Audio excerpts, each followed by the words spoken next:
नमस्कार, मेरा नाम तन्मय श्रीवास्तव है और एक बार फिर से आप सभी का हार्दिक स्वागत है इस चैनल पर।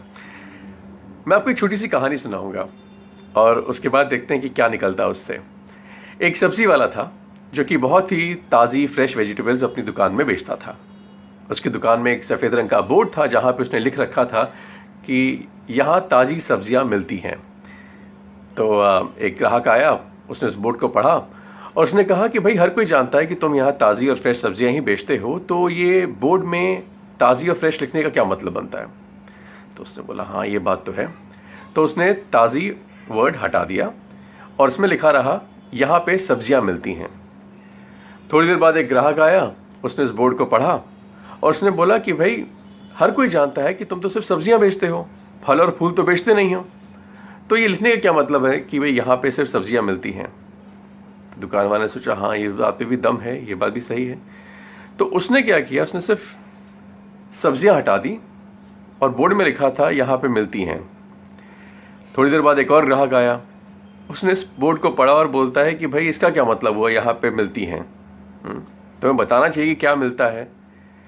तो अब जो है दुकान वाले को गुस्सा आ गया, तो उसने क्या किया, जाके बोर्ड से सब कुछ मिटा दिया और एक खाली बोर्ड यानी कि ब्लैंक बोर्ड जो है लगा रहा। थोड़ी देर बाद एक और ग्राहक आया, उसने इस बोर्ड को देखा और बोला कि भाई, ये बोर्ड जो है अच्छी जगह लगा हुआ है, इसमें तुम क्यों नहीं कुछ लिख देते अपनी दुकान के बारे में, अपनी सब्जियों के बारे में, जिससे लोगों को जानकारी हो जाए। अब ये सुन के जो है उस दुकान वाले ने अपना सिर पकड़ लिया। दोस्तों, होता ये है कि कई बार जो है हम लोग इतनी सारी एडवाइसेस के बीच में घिर जाते हैं कि हमें समझ नहीं आता कि सही क्या है और ज़्यादा सही क्या है या गलत क्या है। अब जैसे उसने जो है अपने हिसाब से वो ठीक किया था, जो कि किया था कि भाई, बोर्ड में लिख दिया यहाँ पे फ्रेश वेजिटेबल्स या फ्रेश सब्जियाँ मिलती हैं। इससे हर किसी को मालूम हो गया कि भाई, यहाँ पे सब्जियाँ मिलती हैं, यहाँ पे फ्रेश वेजिटेबल्स मिलती हैं। लेकिन जो है लोगों की ओपिनियन, उनकी एडवाइस, उनके सजेशन की वजह से इस इंसान ने जो है वो जो अच्छी चीज़ कर रहा था वो छोड़ दी और अल्टीमेटली जो है फिर नाराज़ी हो गया और समझ नहीं आया कि मैं करूं क्या। तो ये हम लोग की ज़िंदगी में होता है, जहाँ पे हम लोग को इतनी एडवाइस और सजेशन मिलते हैं कि हम लोग कंफ्यूज हो जाते हैं। हम चाहते हैं कि भाई हमें सोल्यूशन मिले, लेकिन सोल्यूशन की जगह जो है हमारी कॉम्प्लेक्सिटी और बढ़ जाती है और परेशानी बढ़ जाती है। तो मैं यही कहूँगा कि भाई, आप सभी से जो है, अगर लोग आपको सलाह देने वाले हैं, और ऐसे बहुत सारे होते हैं जो कि फ्री एडवाइस देते हैं, तो अगर आपके पास भी ऐसे लोग हैं जो सलाह देते हैं तो कोई बात नहीं, सुन लीजिए। सलाह सुनने में कोई दिक्कत नहीं है। कई बार कुछ सलाहें और एडवाइस अच्छी भी होती हैं, एक अलग पर्सपेक्टिव मिलता है, एक अलग नज़रिया मिलता है, उसको सुनिए।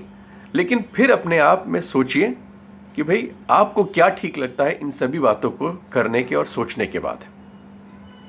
ये भी मान के चलिए कि अगर ना किसी और ने, आपके साथी ने आपसे एडवाइस मांगी होती कि भाई तुम बताओ कि इस परिस्थिति में मैं क्या करूं, तो आप उसको क्या एडवाइस देते? जो एडवाइस आप उसको देते, बस आप वही जो है अपने आप के लिए भी कीजिए।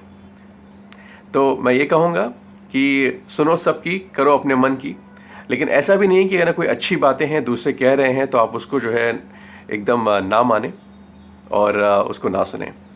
तो भाई, एडवाइस जो है, और अच्छी बात यह है कि अगर हमारे आसपास ऐसे लोग हैं जो हमें अच्छी एडवाइस देने के लिए तैयार हैं तो अच्छी बात है।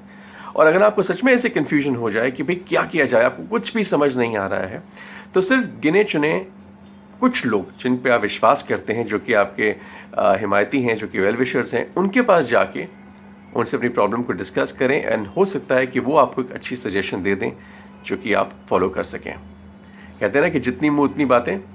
तो बहुत ज़्यादा लोगों से एडवाइस मत मांगिए, अपने दिमाग को भी यूज़ करिए, आपका बहुत अच्छा दिमाग है। मुझे उम्मीद है कि ये छोटी सी बात सुन के आपको कुछ मालूम हो गया होगा कि भाई, हम सब जो है जिस तरीके से जूझते हैं उसको डील करने का तरीका क्या है। तो ये था एडवाइस पे, और भी बहुत सारी बातें करेंगे। नमस्कार।